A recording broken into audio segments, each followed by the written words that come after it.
मुझे लगता है कि आज महाराष्ट्र स्पेशल में ये जो कोविड टास्क फोर्स के आप लोग बैठे हुए हैं, इनसे लोगों को बहुत भरोसा भी आएगा आपकी बातों से, क्योंकि आप हैंड्स ऑन पूरे इशू को डील कर रहे हैं, समस्याओं को डील कर रहे हैं। डॉक्टर राजेश पारिक, 3 चीजों पर आपके मुझे कमेंट्स चाहिए राजधानी दिल्ली का पूरा फैक्टर इन करते हुए, आपका खुद का एक्सपीरियंस।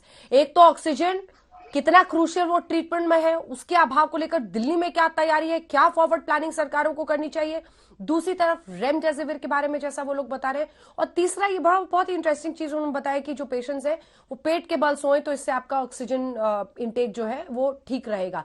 ये सब पर हो रहा है। ऐसे कुछ अगर टिप्स हो जो कि आप हमारे दर्शकों को दें, क्योंकि सब बड़े ध्यान से डॉक्टर्स की बात ऐसे वक्त पर सुन रहे हैं। डॉक्टर पारिक। हाँ अंजना जी, अभी मुझे लगता है समय कम है, तो मैं आपको जल्द से जल्द बताता हूँ। पहले तो मुझे आपको एक क्लैरिफिकेशन देना चाहिए कि मैं महाराष्ट्र गवर्नमेंट के टास्क फोर्स पे नहीं हूँ। मैं जसलोक हॉस्पिटल का डायरेक्टर मेडिकल रिसर्च और न्यूरो साइकाइट्रिस्ट हूँ, और सिर्फ मैंने 2 किताबें लिखी है, एक जी कोरोना सर, वो वायरस बिल्कुल पर और स्पष्ट एक है, वो हमने वैक्सीनेशन बता पर। दिया है। 3 तो डॉक्टर्स दूसरी वहां के थे, आप नहीं है जी, इसीलिए आपसे मैं नहीं, दिल्ली का तो अनुभव पूछ रही हूँ। जी जी, वी हाँ, ऑल नो यू। वो पहली बात है।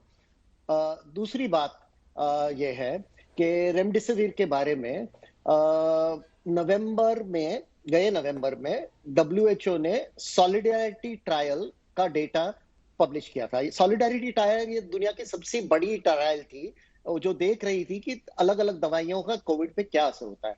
उसमें दिखाई दिया कि रेमडेसिविर का बिल्कुल कोई भी रोल नहीं है, और डब्ल्यूएचओ ने एक एडवाइजरी भी छपी थी कि रेमडेसिविर का इस्तेमाल करना बिल्कुल जरूरी नहीं है। तो रेमडेसिविर के बारे में। तीसरा, ऑक्सीजन के बारे में जो मेरे कॉलीग्स ने बताया, उससे ज्यादा मैं और कुछ नहीं ऐड कर सकता हूँ। ऑक्सीजन की जरूरत है, उसको ठीक तरह से राशन करना चाहिए और उसका इस्तेमाल ठीक तरह से करना चाहिए।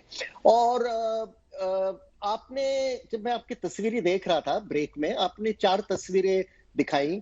एक तो लॉकडाउन की, एक तो हरिद्वार में कुंभ मेला की, एक तो एम्बुलेंस दिखाई आपने, और एक तो भारत का मैप, नकाशा दिखाया आपने। और मेरे दिमाग में ये चारों एक साथ हो गए। अब देखिए, अभी समझो हमारा देश एम्बुलेंस में है, और एक तरह से हम लोग ब्रेक दबा रहे हैं जो लॉकडाउन के जैसे होता है, और दूसरी तरह से एक्सेलरेटर भी दबा रहे हैं जो अपने मेले के जैसे होता है। तो अगर हम एम्बुलेंस में बैठे बैठे ब्रेक और एक्सेलरेटर दोनों दबाएंगे तो उससे तो नुकसान ही होने वाला है। और फाइनली मुझे जब ब्रेक में मैंने ढूंढ निकाला, जो हमारे किताब, दोनों किताब में हमने जो ग्राफ दिखाया था, मैं जल्द से आपको दिखाता हूँ, आधा मिनट लगेगा। देखिए, ये 3 लहरें हैं जो 100 साल पहले जो इन्फ्लुएंजा की पैंडेमिक हुई थी उसमें हुई थी, और वैसे ही अभी हो रहा है कि दूसरी लहर पहले से ज्यादा है, तीसरी शायद दूसरी से कम रहेगी, शायद पहले से ज्यादा रहेगी। वो सब हमारे ऊपर है, हमारे ऊपर है, और वायरस के म्यूटेशन पर है। तो हमको सबको साथ में काम करके, अपनी कोविड अप्रोप्रिएट बिहेवियर करके, वैक्सीनेशन को जल्द से जल्द बढ़ा के, जितना जल्दी बढ़ा सकते हैं वो बढ़ा के, हम ये तीसरी वेव का कंट्रोल कर सकेंगे, और शायद दूसरी वेव को थोड़ी कम भी कर सकेंगे।